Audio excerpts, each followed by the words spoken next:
नमस्कार, मैं चंदन उपाध्याय आप सभी लोगों का बहुत बहुत स्वागत एवं अभिनंदन करता हूं आपके अपने YouTube चैनल साइकोलॉजी वाले गुरुजी में। आज की क्लास में हम सांख्यिकी के जिस महत्वपूर्ण चैप्टर को कवर करने वाले हैं वह है मध्यांक यानी कि मीडियन।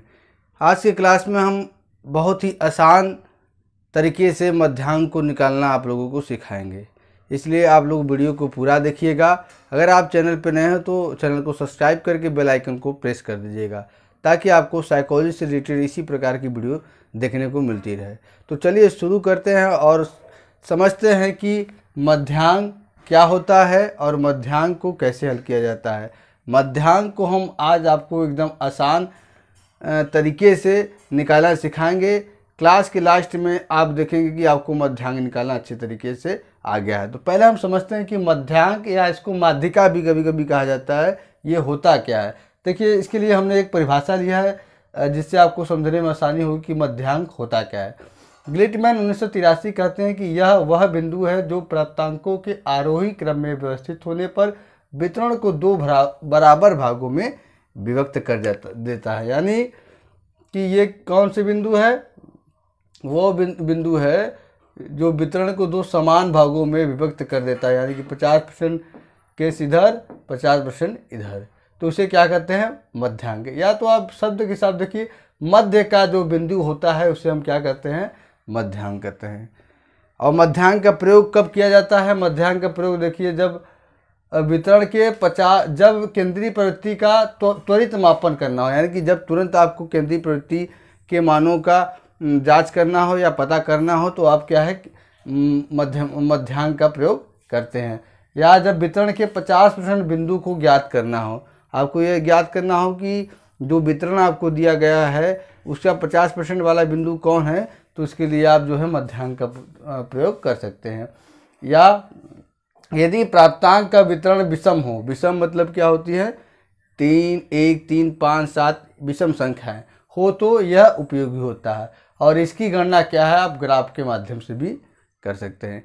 यानी कि मध्यांक क्या है? केंद्रीय प्रवृत्ति के माप में हम केंद्रीय प्रवृत्ति के मानों में 3 प्रकार के मापों की गणना करते हैं। पहला होता है मध्यमान, जिसको मीन कहा जाता है, जिसकी क्लास हमने पहले ही ले चुका है, उसको आप जो है चैनल विजिट करके देख सकते हैं। दूसरा होता है मध्यांक, यानी कि इसको मीडियन कहा जाता है। और तीसरा बहुलांक, जिसको मोड कहा जाता है। तो आज की क्लास में हम जो है मध्यांक को देखते हैं। तो मध्यांक क्या है? सबसे कम उपयोगी माप है, इसको जो है सबसे कम शुद्ध स्तर का माना जाता है।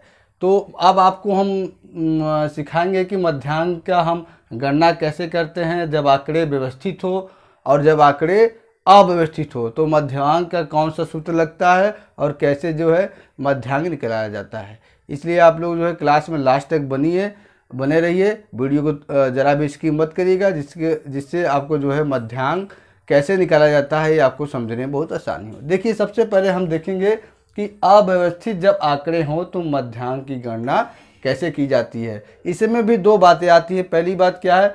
जब संख्याएं विषम हो तो उन्हें क्रम में करने पर जो अंक मध्य में पड़ता है वही मध्यांक होता है।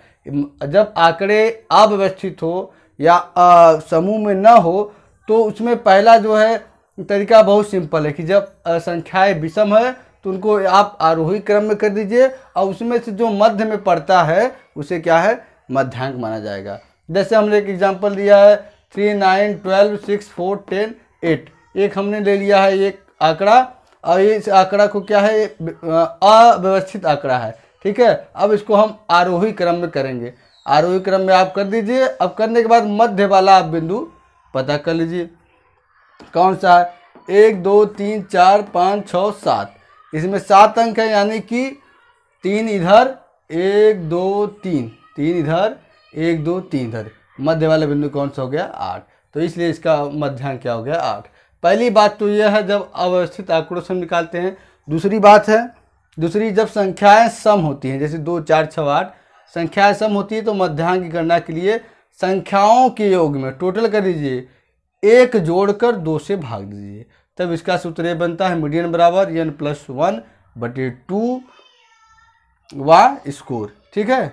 अब इसके लिए भी हमने एक यहाँ पे एग्जांपल लिया है 7, 5, 15, 8, 10, 9। सम विषम से आप समझ रहे हैं कि सम संख्या क्या हुआ, विषम संख्या, यानी कि जो इसका यन आ रहा है अगर वो विषम हो, जैसे इसको गिन लीजिए 1 2 3 4 5 6 7, तो n बराबर क्या आ रहा है 7 है, तो ये क्या है विषम है, विषम है ना।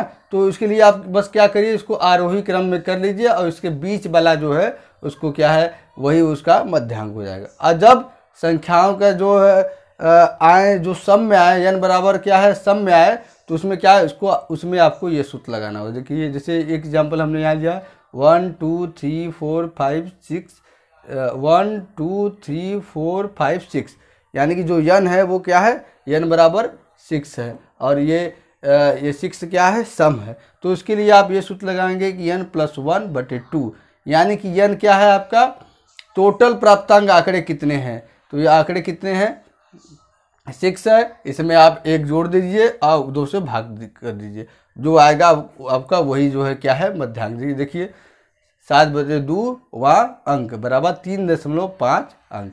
यदि देखिए दशमलव में ये मध्यांक आपका आता है, ये दशमलव में आता है अंक, तो इसके लिए भी एक तरीका है। अगर ये दशमलव नहीं आता, अगर यहाँ पे 3.5 ना होकर केवल 3 होता या केवल 4 होता, तो आप आंकड़ों को आप आरोही क्रम करके इधर से गिन लेते 1 2 3 4, ये चौथा पद आपका मध्यांक। लेकिन ये दशमलव में आया है तो इसके लिए आपको एक काम और करना होगा। क्या करना होगा, 3.5वां अंक है, इसका मतलब कि जो मध्यांक है वो तीसरे अंक और चौथे अंक के बीच में है। तो इसके लिए आप क्या करिए, सिंपल से कुछ मत करिए, आप तीसरा और चौथा यानी जिन दो प्राप्तांकों के बीच में मध्यांक है उनको जोड़कर उससे भागे आप 2 कर दीजिए। यहाँ पर आपने 9 और 10 को जोड़ा है, 19/2 बराबर 9.5, यही आपका क्या हो जाएगा मध्यांक हो जाएगा। यदि यह दशमलव नहीं आता है तो बस, यदि यहाँ पर 3.5 ना कर केवल 4 आता तो आप इधर से इसको आरोही क्रम के करके आप 1 2 3 4 ये आपका क्या होता मध्यांक। लेकिन ये दशमलव में आ रहा है तो आप देखिए जो दो आंकड़ों के मध्य आपका मध्यांक आ रहा है उसको जोड़ के बटा 2 कर दीजिए, इससे आप निकल जाएगा। तो ये अव्यवस्थित आंकड़ों से मध्यांक की गणना करने का सूत्र था, यानी कि जब संख्याएं विषम हो तब आप कैसे निकालें और जब संख्याएं सम हो तब आप कैसे निकालें। यहाँ संख्याओं से तात्पर्य n, ठीक है n, यानी कि इसकी टोटल प्राप्तांक कितने हैं 1 2 3 4 5 6 7, इस यहाँ संख्याओं से तात्पर्य ये है। इस बात का ध्यान रखिएगा आपका, और जब आंकड़े अव्यवस्थित है तो ऐसे आपका मध्यांक निकल जाएगा। अब दूसरी तरफ आते हैं, जब आंकड़े आपको व्यवस्थित दिया रहा तो आप कैसे करेंगे। तो इसके लिए देखिए पहले सूत्र को देख लीजिए, मीडियन बराबर यल प्लस यल है, ये स्मॉल यल है, यल प्लस n/2 माइनस FB बटे FP गुणे आई। अब ये क्या होता है देख लेते हैं। देखिए यहाँ यल से तात्पर्य है मध्यांक वाले वर्गांतम की निम्न सीमा। अब हम आगे बताएंगे आपको कैसे निम्न सीमा निकाली जाती है। और n बराबर आप जानते हैं कि इसमें आवृत्तियों की संख्या, ठीक है, आवृत्तियों को टोटल जोड़ देंगे आप। FB बराबर क्या है मध्यांक वाले वर्गांतर के नीचे की संचयी आवृत्तियाँ, और FP बराबर क्या है मध्यांक वाले वर्गांतर की आवृत्ति, और I बराबर जानते हैं आप वर्गांतर का आकार या विस्तार। अब एक एग्जाम्पल लेकर इसको हम समझते हैं। देखिए एक समूह में 50 छात्र छात्राएं थी, उसकी विषय योग्यता का मापन किया गया और आंकड़े आगे तालिका में दिया हुआ है। यह तालिका आपको दिया रहेगा और कहेगा कि मध्यांक की गणना कीजिए, यानी कि आपको CI दिया रहेगा, F दिया रहेगा, संचयी आवृत्ति दिया रहेगा। यानी कि CI ये दिया हुआ है क्लास इंटरवल, आवृत्ति दिया हुआ है, ये संचयी आवृत्ति दिया हुआ है। अब आपको इससे मध्यांक की गणना करनी है। तो सबसे पहले आप क्या करेंगे, आपके सूत्र में जो जो आपको चाहिए उसको आप निकालते जाइए। तो आप ये कैसे पता करेंगे कि किस वर्गांतर में आपका मध्यांक पड़ता है। तो आप देखिए जिस आवृत्तियों में देखिए जिस वर्गांतर के सामने अधिक आवृत्ति है उसी में क्या है आपका वर्गांतर पड़ेगा। जिस वर्गांतर के सामने अधिक आवृत्ति है उसको क्या है आप ऐसे इसका रेखा एक खींचिए। जब आपने ऐसे रेखा खींच दी तो आपको बहुत से ऐसे जो इसमें सूत्र में आपको मान चाहिए वो आपको मिल जाएगा। देखिए सबसे पहले तो आपको चाहिए यल मतलब लोअर लिमिट, जिस वर्गांतर में आपका मध्यांक बढ़ता है उसका लोअर लिमिट। तो यहाँ 60 से 64 है तो ये 60 लोअर लिमिट है, तो इसका शुद्ध लोअर लिमिट हम लिखते हैं। तो 60 का शुद्ध लोअर लिमिट क्या हो जाएगा 59.5, ठीक।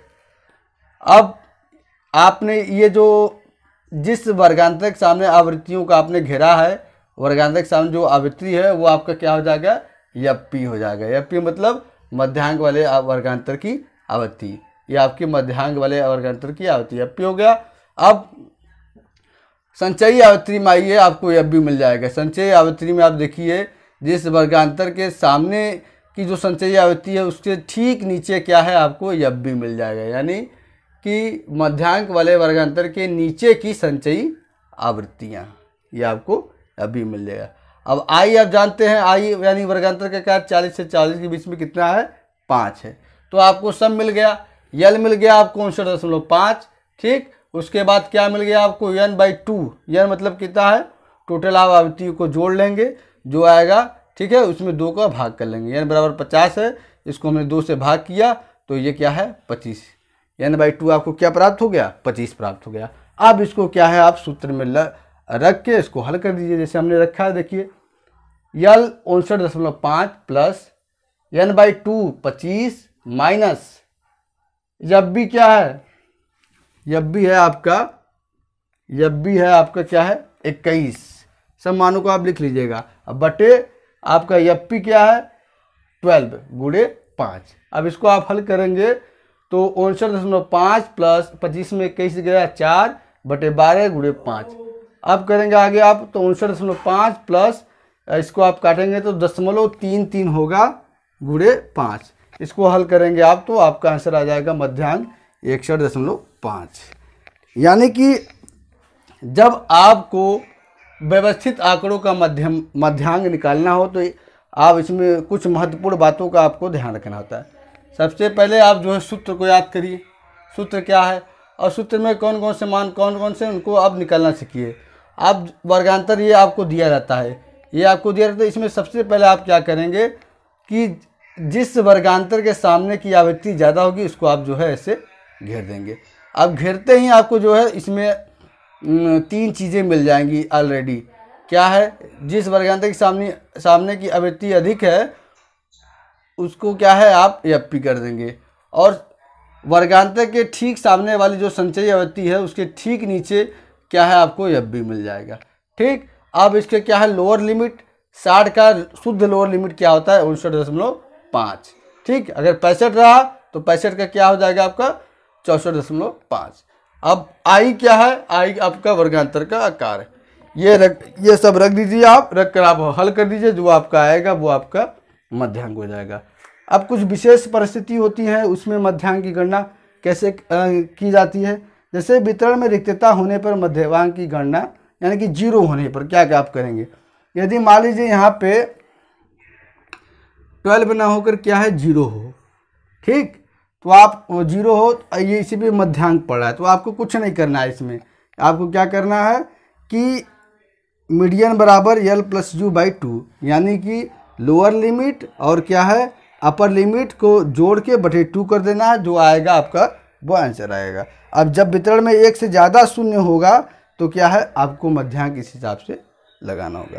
तो आज की क्लास में मैंने बात किया कि मध्यांक क्या होता है, मध्यांक की गणना जब आंकड़े व्यवस्थित हो तो कैसी की जाती है और जब आंकड़े अव्यवस्थित हो तो कैसी की जाती है।